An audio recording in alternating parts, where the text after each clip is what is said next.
Hi, എല്ലാവർക്കും നമസ്കാരം. Government ITI മലമ്പുഴയുടെ ഒഫീഷ്യൽ യൂട്യൂബ് ചാനലിലോട്ട് ഏവർക്കും സ്വാഗതം. ഇന്ന് വരെ ഈ ചാനൽ സബ്സ്ക്രൈബ് ചെയ്തിട്ടില്ലെങ്കിൽ ഇടതുവശത്തുള്ള സബ്സ്ക്രൈബ് ബട്ടൺ ക്ലിക്ക് ചെയ്തുകൊണ്ട് സബ്സ്ക്രൈബ് ചെയ്യുകയും നോട്ടിഫിക്കേഷൻ ലഭിക്കുന്നതിനായി വലതുവശത്തുള്ള ബെല്ലൈക്കൺ ക്ലിക്ക് ചെയ്യുകയും ചെയ്യുക. ഞാൻ Dideesh, government ITI Malampuzha mechanic tractor ട്രേഡിലെ ഗസ്റ്റ് ഇൻസ്ട്രക്ടറാണ്. നാം ഇന്ന് ഈ വീഡിയോയിലൂടെ മനസ്സിലാക്കുവാൻ പോകുന്നത് ഒരു ട്രാക്ടറിൽ ഉപയോഗിക്കുന്ന IC എഞ്ചിനിൽ വരുന്ന എയർ ഇൻടേക്ക് സിസ്റ്റത്തിനെ കുറിച്ചാണ്. ഇത്തരം സിസ്റ്റത്തിൻ്റെ ആവശ്യകതകൾ എന്തൊക്കെയാണെന്നും ഈ സിസ്റ്റത്തിൽ വരുന്ന പ്രധാന ഭാഗങ്ങൾ അവ ഏതൊക്കെയാണെന്നും അവയുടെ പ്രവർത്തനവും എന്നിവയെല്ലാം ഈ വീഡിയോയിൽ ഉൾപ്പെടുത്തുന്നു. എയർ ഇൻടേക്ക് സിസ്റ്റം എന്താണെന്ന് നോക്കുന്നതിന് മുമ്പായി ഒരു ട്രാക്ടറിൽ ഉപയോഗിക്കുന്ന എത്രതരം സിസ്റ്റംസ് ഉണ്ടെന്നും അവ എന്താണെന്നും നോക്കാം. ഒരു ഇൻറ്റേർണൽ കമ്പഷൻ എഞ്ചിനെ ആസ്പദമാക്കി പ്രധാനമായും രണ്ട് സിസ്റ്റംസാണ് ഉപയോഗിക്കുന്നത്. ആദ്യത്തേത് ഇൻടേക്ക് സിസ്റ്റം, രണ്ടാമത്തേത് എക്സോസ്റ്റ് സിസ്റ്റം. എന്താണ് ഇൻടേക്ക് സിസ്റ്റം?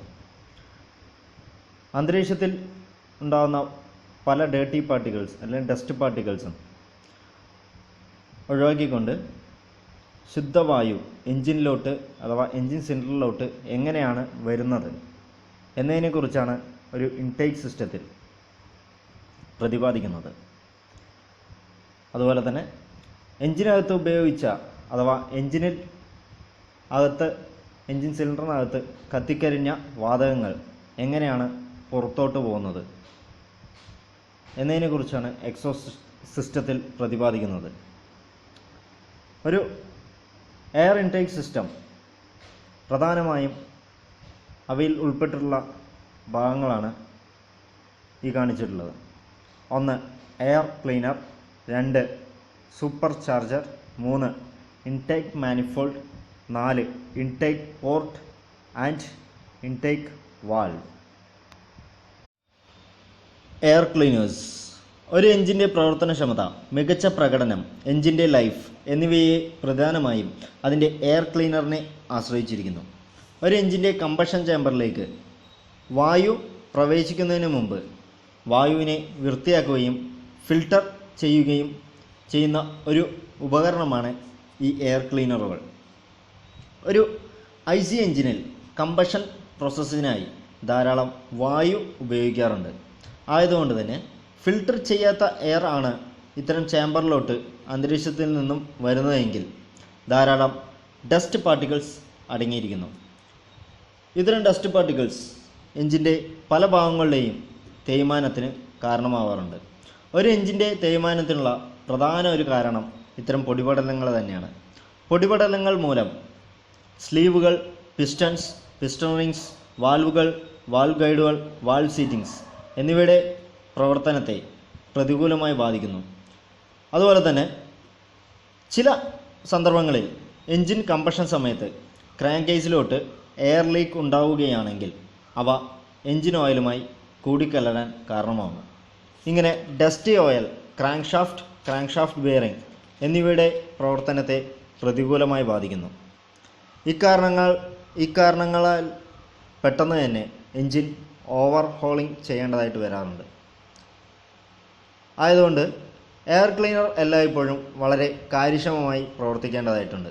പ്രത്യേകിച്ച് പൊടിപടലങ്ങൾക്കിടയിൽ വർക്ക് ചെയ്യുന്ന സന്ദർഭമാണെങ്കിൽ എയർ ക്ലീനറിൻ്റെ പ്രവർത്തനം കാര്യക്ഷമമാണെന്ന് ഉറപ്പുവരുത്തേണ്ടതായിട്ടുണ്ട്. പലതരത്തിലുള്ള എയർ ക്ലീനേഴ്സ് ഇന്ന് അവൈലബിൾ ഉണ്ട്.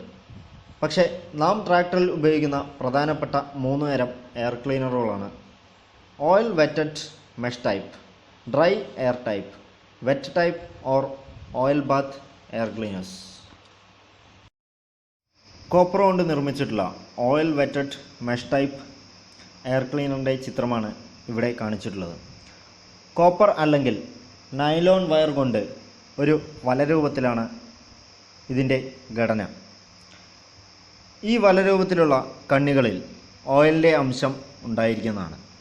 ഇത് അന്തരീക്ഷവായുവിൽ നിന്ന് വരുന്ന എയറിനെ കടത്തിവിടുകയും ഇങ്ങനെ കടന്നു പോകുമ്പോൾ ഓയിലിൻ്റെ അംശം കാരണം ഡസ്റ്റ് പാർട്ടിക്കിൾസിനെ തടഞ്ഞു നിർത്താൻ സഹായിക്കുകയും ചെയ്യുന്നു. പക്ഷേ ഈ ടൈപ്പിൽ വളരെ പെട്ടെന്ന് തന്നെ ഫിൽട്ടർ ക്ലോഗ്ഡ് ആവാൻ അല്ലെങ്കിൽ പൊടിപടലങ്ങൾ തങ്ങി നിന്നുകൊണ്ട് ഫിൽട്ടർ അടയാൻ ചാൻസ് ഉണ്ട്. അതിനാൽ അതിലൂടെയുള്ള വായുപ്രവാഹത്തെ സാരമായി ബാധിക്കുകയും വായുവിൽ നിന്നുള്ള പൊടിപടലങ്ങൾ നീക്കം ചെയ്യുന്നതിൽ അത് കാര്യക്ഷമം അല്ലാതാവുകയും ചെയ്യുന്നു. Dry air cleaner. ഇതിൽ പ്രധാനമായും 3 ഭാഗങ്ങളാണ് ഉള്ളത്: pre cleaner, main housing and cleaning element. ഇവ 3ഉം ഒരു ഒറ്റ യൂണിറ്റായിട്ടാണ് ഘടിപ്പിക്കാറുള്ളത്. മെയിൻ ഹൗസിങ്ങിലാണ് ക്ലീനിങ് എലമെൻ്റ് സ്ഥാനം. സാധാരണയായി ഒന്നിൽ കൂടുതൽ കണ്ണികൾ ചുറ്റിയിട്ടുള്ള മൾട്ടി വയർ നെറ്റിംഗ് ടൈപ്പാണ് ഉപയോഗിക്കാറുള്ളത്.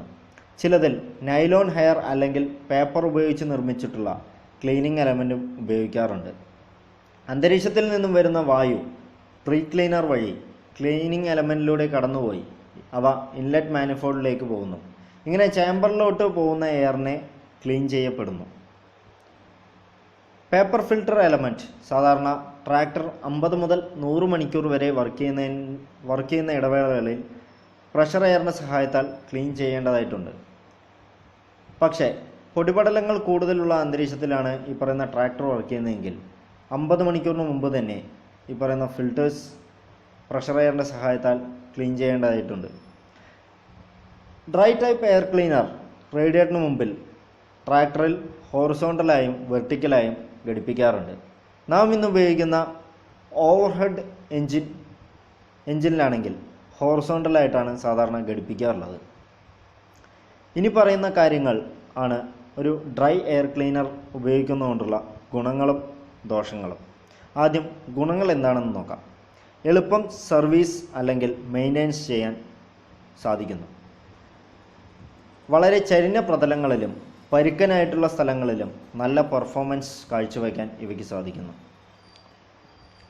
ഉയർന്ന വേഗതയിലും വളരെ കാര്യക്ഷമതയോടെ പ്രവർത്തിക്കാനും ഇവയ്ക്ക് സാധിക്കുന്നു. എന്താണ് ദോഷങ്ങളെന്ന് നോക്കാം. സ്ട്രോ അഥവാ വൈക്കോൽ പോലുള്ള അനാവശ്യ വസ്തുക്കൾ കയറി എയർ കടന്നു പോകാനുള്ള മൈന്യൂട്ട് ഫിൽട്ടർ ഹോളുകൾ അടയുവാനും എയർ കടന്നു പോകാൻ കഴിയാതെ വരികയും ചെയ്യുന്നു. ചില സമയങ്ങളിൽ പൊടിപടലങ്ങൾ സിലിണ്ടറിലേക്ക് കയറി ചെല്ലാനും കാരണമാവാറുണ്ട്. ഓയിൽ ബാത്തിനെ അപേക്ഷിച്ച് ഡ്രൈ ടൈപ്പ് പരിപാലനത്തിനും നിശ്ചിത ഇടവേളകളിൽ പുതിയത് മാറ്റി സ്ഥാപിക്കേണ്ടതായിട്ട് വരികയും ചെയ്യുന്നു. ആയതിനാൽ ഇവയ്ക്ക് ചിലവ് വളരെ കൂടുതലായിരിക്കും. ഒരു ഓയിൽ ബാത്ത് എയർ ക്ലീനറിൻ്റെ പ്രവർത്തന ചിത്രമാണ് ഇവിടെ കൊടുത്തിരിക്കുന്നത്. ഡ്രൈ ടൈപ്പും ഓയിൽ ബാത്ത് ടൈപ്പും തമ്മിലുള്ള പ്രധാന വ്യത്യാസം ഓയിൽ ബാത്ത് ടൈപ്പിൽ എയറിനെ ക്ലീൻ ചെയ്യാൻ വേണ്ടി ഓയിൽ ഉപയോഗിക്കുന്നു എന്നുള്ളതാണ്. മുൻകാലങ്ങളിലാണെങ്കിൽ ഓയിലിന് പകരം വെള്ളമായിരുന്നു ഉപയോഗിച്ചിരുന്നത്. ഇത്തരം ഓയിൽ ബാത്ത് എയർ ക്ലീനറുകളിൽ ഡസ്റ്റ് പാർട്ടിക്കിൾ അടങ്ങിയ അന്തരീക്ഷ വായു നടുവിലുള്ള എയർ ട്യൂബിലേക്ക് എയർ ഇൻലെറ്റ് വഴി കടന്നു പോവുകയും എയർ ക്ലീനറിൻ്റെ അടിഭാഗത്തുള്ള ഓയിൽ പാനിൽ ലൂബ്രിക്കേറ്റിംഗ് ഓയിൽ ഉണ്ടായിരിക്കും. ഈ ഓയിലിലൂടെ കടന്നു പോകുന്ന എയർ വളരെ ഭാരം കൂടിയ മാലിന്യങ്ങളെ ഓയിലിൽ തന്നെ നിക്ഷേപിക്കുകയും ഓയിലിൽ നിന്ന് മുകളിലോട്ട് പോകുന്ന വായുവിലെ അവശേഷിക്കുന്ന മാലിന്യങ്ങളെ മറ്റു ഓയിൽ അംശത്തെയും ഫിൽട്ടർ എലമെൻ്റ് വഴി അരിച്ചെടുക്കുകയും ചെയ്യുന്നു. ഇങ്ങനെ പിന്നീട് വരുന്ന ശുദ്ധവായു എയർ ഔട്ട്ലെറ്റ് വഴി സിലിണ്ടറിലേക്ക് പ്രവേശിക്കുകയും ചെയ്യുന്നു. ഇങ്ങനെയാണ് ഒരു ഓയിൽ ബാത്ത് ടൈപ്പ് പ്രവർത്തിക്കുന്നത്. ഇത്തരം ഫിൽട്ടറിൽ സമയബന്ധിതമായിട്ട് ക്ലീനിങ്ങിനും സർവീസിനുമായിട്ട് ഒരു റിമൂവബിൾ ഓയിൽ കപ്പ് കൊടുത്തിരിക്കും. ഇത്തരം ക്ലീനേഴ്സ് വെർട്ടിക്കലായിട്ടാണ് എഞ്ചിനിൽ ഘടിപ്പിക്കാറുള്ളത്. കാരണം ഈ കപ്പിലാണ് ഇതിനാവശ്യമായിട്ടുള്ള ഓയിൽ ശേഖരിച്ചു വയ്ക്കാറുള്ളത്. ഈ ഓയിലിൻ്റെ അളവ് മനസ്സിലാക്കാനായി ഒരു ലെവൽ മാർക്ക് കൂടെ ഈ കപ്പുകളിൽ കൊടുത്തിരിക്കും. ക്ലീനറിൻ്റെ സ്ഥാനം റേഡിയേറ്ററിൻ്റെ മുൻപിലോ അല്ലെങ്കിൽ എഞ്ചിൻ്റെ ഏതെങ്കിലും ഒരു വശങ്ങളിലായിട്ടായിരിക്കും കൊടുത്തിരിക്കുക. Pre cleaner oil. മറ്റു വാഹനങ്ങളെ അപേക്ഷിച്ച് ട്രാക്ടർ പോലുള്ള വാഹനങ്ങൾ കൂടുതൽ സമയവും പൊടിപടലങ്ങൾ കൂടുതലായിട്ടുള്ള വർക്ക് ഏരിയസിലാണ് വർക്ക് ചെയ്യാറുള്ളത്. ഇത്തരം സന്ദർഭങ്ങളിൽ എഞ്ചിൻ്റെ ലൈഫ് വർദ്ധിപ്പിക്കുന്നതിനായി മെയിൻ ക്ലീനറിൻ്റെ മുകൾ ഭാഗത്ത് പ്രീ ക്ലീനറുകൾ ഘടിപ്പിക്കുന്നു. എഞ്ചിൻ പ്രവർത്തിക്കുന്ന സമയം പ്രീ ക്ലീനറുകൾ വഴി മെയിൻ ക്ലീനറിൻ്റെ ഇൻലെറ്റ് ട്യൂബിലേക്ക് എയറിനെ സക്ക് ചെയ്തെടുക്കുന്നു. ഇങ്ങനെ സക്ക് ചെയ്തെടുക്കുന്ന സമയം വലിയ പൊടിപടലങ്ങളെ എയർ സ്ട്രീമിൽ നിന്നും നീക്കം ചെയ്യപ്പെടുന്നു. അങ്ങനെ മെയിൻ ക്ലീനറിൽ വരുന്ന പൊടിപടലങ്ങളുടെ അളവ് വൻതോതിൽ കുറയ്ക്കുവാൻ സഹായിക്കുന്നു. പ്രീ ക്ലീനർ സെൻട്രിഫ്യൂഗൽ പ്രിൻസിപ്പളിനെ അടിസ്ഥാനമാക്കിയിട്ടാണ് പ്രവർത്തിക്കുന്നത്.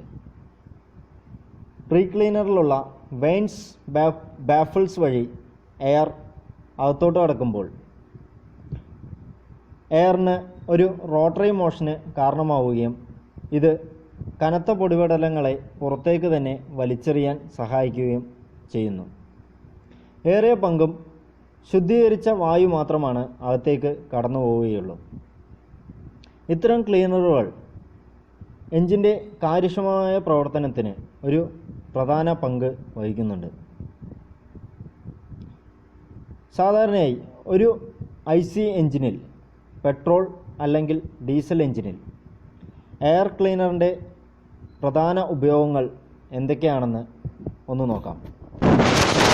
കാർബറേറ്ററിലേക്ക് പോകുന്ന വായുവിനെ ക്ലീൻ ചെയ്യുക. കാർബറേറ്ററിലേക്ക് പെട്ടെന്ന് എയർ ഇരച്ചു കയറൽ മൂലമുണ്ടാകുന്ന സൗണ്ടിനെ കുറയ്ക്കുക. സിലിണ്ടറിലേക്ക് പോകുന്ന വായു ശുദ്ധീകരിക്കുന്നതിൻ്റെ ഫലമായി എൻജിൻ പാർട്ടുകളുടെ തേയ്മാനം കുറയ്ക്കുക. Oil Baat type air cleaner ആണ് ഉപയോഗിക്കുന്നതെങ്കിൽ സിലിണ്ടർ ഹെഡിൻ്റെ മുകൾ ഭാഗത്ത് ചെറിയ തോതിൽ ലൂബ്രിക്കേഷന് വേണ്ട ഓയിൽ പ്രദാനം ചെയ്യുക. അടുത്തതായി ഓയിൽ ബാത്ത് എയർ ക്ലീനേഴ്സിൻ്റെ സർവീസിംഗ് എങ്ങനെയാണെന്ന് നോക്കാം. ട്രാക്ടർ വളരെയധികം ഡസ്റ്റി കണ്ടീഷൻസിലാണ് വർക്ക് ചെയ്യുന്നതെങ്കിൽ ഓരോ 10 മുതൽ 12 മണിക്കൂർ ഇടവേളകളിലും ഇത്തരം ഓയിൽ ബാത്ത് എയർ ക്ലീനേഴ്സിൻ്റെ ഓയിൽ ചേഞ്ച് ചെയ്യപ്പെടേണ്ടതാണ്. അതല്ല, ട്രാക്ടർ ഡസ്റ്റി കണ്ടീഷൻസിലല്ല വർക്ക് ചെയ്യുന്നതെങ്കിൽ ഓരോ 40 മുതൽ 50 മണിക്കൂർ ഇടവേളകളിലും ഇത്തരം എയർ ക്ലീനേഴ്സിൻ്റെ ഓയിൽ ചേഞ്ച് ചെയ്താൽ മതിയാവും. ഓയിൽ ചേഞ്ച് ചെയ്തതിന് മുമ്പായി ഓയിലിൻ്റെ അളവ് മനസ്സിലാക്കുന്നതിന് വേണ്ടി ഓയിൽ കപ്പിൽ കൊടുത്തിട്ടുള്ള ലെവൽ മാർക്ക് നോക്കാവുന്നതാണ്. അതുപോലെ തന്നെ ഓയിലിൻ്റെ നിറം, ഓയിലിൽ അടങ്ങിയിരിക്കുന്ന ഡസ്റ്റ് പാർട്ടിക്കിൾസിൻ്റെ അളവ് എന്നിവ മനസ്സിലാക്കുന്നതിന് വേണ്ടി അല്പം ഓയിൽ വിരലിലോ അല്ലെങ്കിൽ ഒരു സ്റ്റിക്കിലോ എടുത്ത് പരിശോധിക്കാവുന്നതാണ്. ഓയിലിൻ്റെ അളവ് നിശ്ചിത അളവിൽ നിന്നും കൂടുകയാണെങ്കിൽ ധാരാളം ഡസ്റ്റ് പാർട്ടിക്കിൾസ് ഇതിൽ അടിഞ്ഞുകൂടുന്നുണ്ടെന്ന് നമുക്ക് മനസ്സിലാക്കാവുന്നതാണ്. ആദ്യമായി ഓയിൽ കപ്പ് ക്ലീൻ ചെയ്യാവുന്നതാണ്. അതിനായി ഓയിൽ കപ്പിലെ മുഴുവൻ ഓയിലും ഒഴുക്കിക്കളയാവുന്നതാണ്. ഇങ്ങനെ ഒഴുക്കിക്കളയുന്ന സമയം ഓയിലിനൊപ്പം അടങ്ങിയിട്ടുള്ള ഡേർട്ടി പാർട്ടിക്കിൾസ് ഒഴുകിപ്പോവുകയും പിന്നീട് കപ്പിൻ്റെ ഇന്നർ ഔട്ടർ സർഫസ് കറോസിൻ അഥവാ ഡീസൽ ഉപയോഗിച്ച് ക്ലീൻ ചെയ്യാവുന്നതാണ്. അതുപോലെ കംപ്രസർ എയറിൻ്റെയും സ്റ്റിഫ് ബ്രഷിൻ്റെയും സഹായത്താൽ സ്ക്രീൻ അല്ലെങ്കിൽ ഫിൽട്ടർ എലമെൻറ്റ് ഹോൾസ് ക്ലീൻ ചെയ്യാവുന്നതാണ്.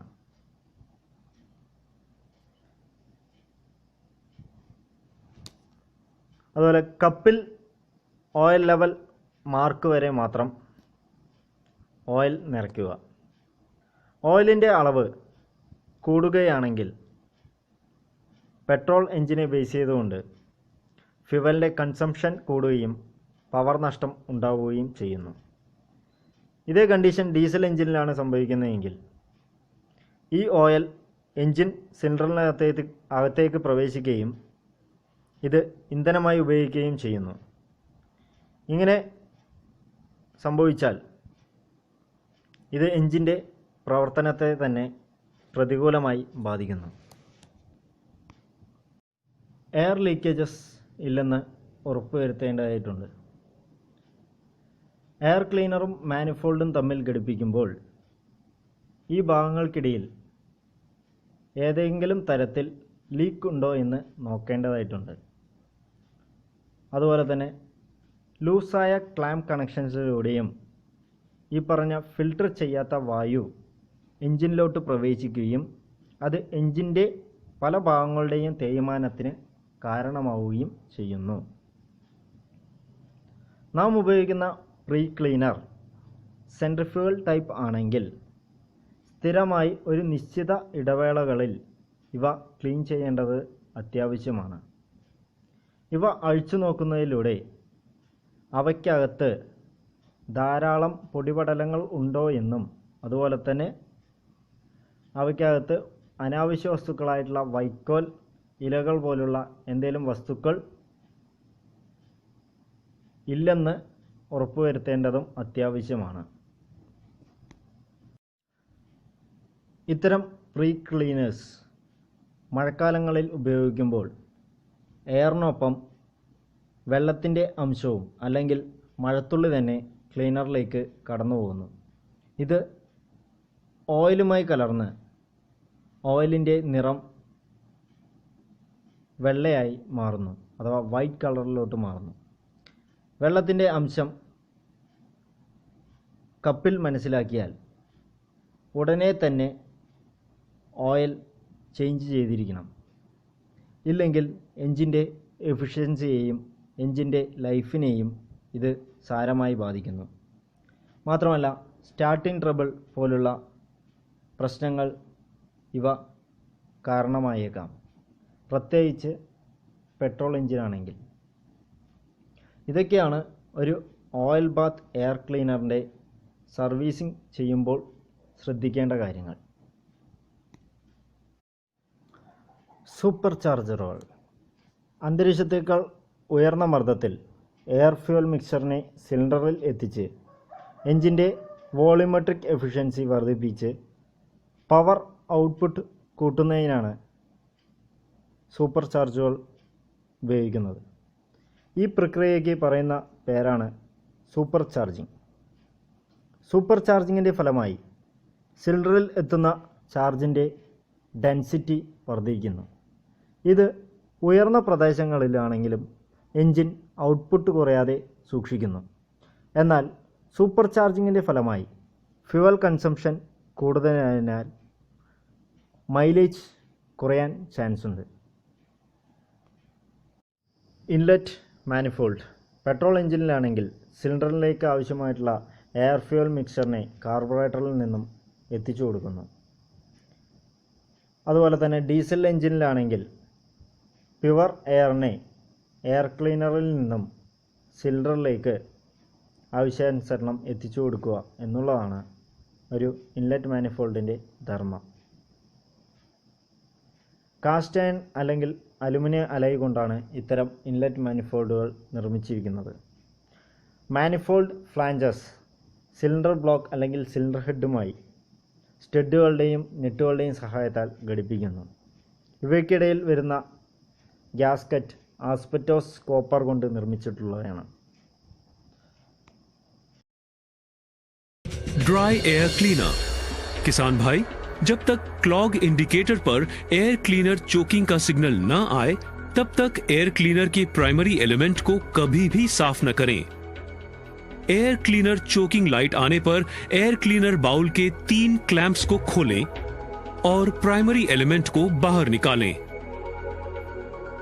प्राइमरी एलिमेंट को साफ करने के लिए कंप्रेस्ड एयर को अंदर से बाहर की ओर मारना चाहिए।